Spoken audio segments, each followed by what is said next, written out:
Hi, everyone, and welcome to part three of our five-part Q&A. Thank you for taking the time to tune into the conversation today.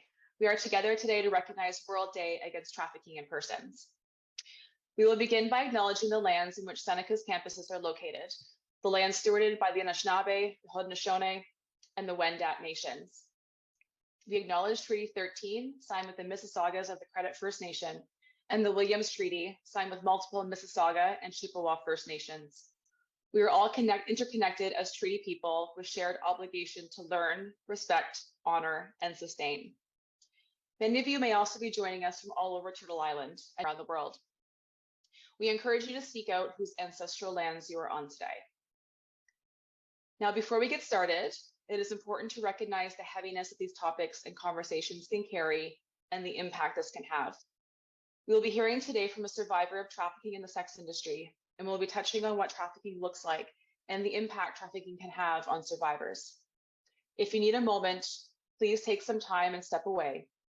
And if you'd like to access support, please contact me at kristen.haynes@senecacollege.ca or access the on or off-campus resources provided at the end of the Q&A. And to that note, we are so grateful to have our guests here with us today to speak to us about what trafficking is and what it looks like in the Canadian context. PPP, or originally People Puzzle Pieces, is a survivor of intrafamilial sexual abuse, and through this abuse, she was trafficked throughout Southern Ontario and Michigan.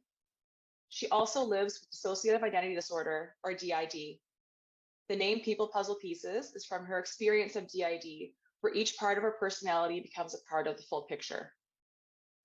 PPP is at a point in her healing where she is now an advocate for anti-trafficking education and awareness, sharing her experiences in order to help others understand both trafficking and DID, and to spread her message of hope for those who may have experienced interpersonal abuse and trafficking. Thank you so much for being with us to share your story. Thank you for having me today. I really appreciate the opportunity to be here and speak to everyone about this topic. Thank you so much. So we'll jump into question 3.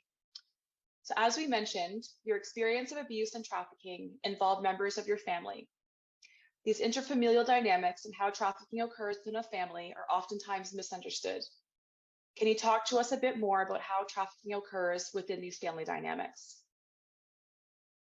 Yes, within my family, my main abusers were my father and my uncle. The abuse started pretty much right from the time I was born. I do have some memories of an early age of about 2 years old. And so growing up in this atmosphere, it was all I ever knew. And the grooming process and all of that sort of thing that takes place when it involves your family, when you're constantly surrounded by it, it starts to overwhelm you and just really affect your life in many ways, as you can imagine. So I started to fracture in my mind, and that's how the DID came about. And what that means is that my personality has been separated into different parts, where different parts have experienced different areas of my life, different moments in my life, and stored that away separate so that I could go on living and go through life and still be functional. Now, as far as how the trafficking actually occurs, my father and my uncle both belong to a network of people, and through this network, girls, women, boys, people of all different sizes and shapes were trafficked between the members of the network. And so it happened at parties, it happened in homes, it happened in hotels, it happened all over the place, and just places you would never even expect. So within the family, there was so much secret keeping and so much deceit and deception and all those types of things, that it really just was all pervasive and all encompassing in my life. And so as I was growing up, the abuse got more and more severe because it became more and more difficult to force me into doing these things. And within the family setting, there's just no escape. And so my mind just fractured over and over and over again, and in order to deal with that. So within the family, it's almost it's almost, I don't want to say more severe or more detrimental to a person, because the experience of being trafficked is horrendous in any situation. But when it's in your family, you just have no escape, nowhere else to turn. And so it just becomes that much more devastating. And, you know, being trafficked all throughout Southern Ontario and Michigan, we would go on camping trips, we would go on family trips, we would go to different locations like museums and galleries and things like that. And there was always an ulterior motive to those visits and trips. So nothing in my childhood was ever innocent. It was always had a secondary purpose.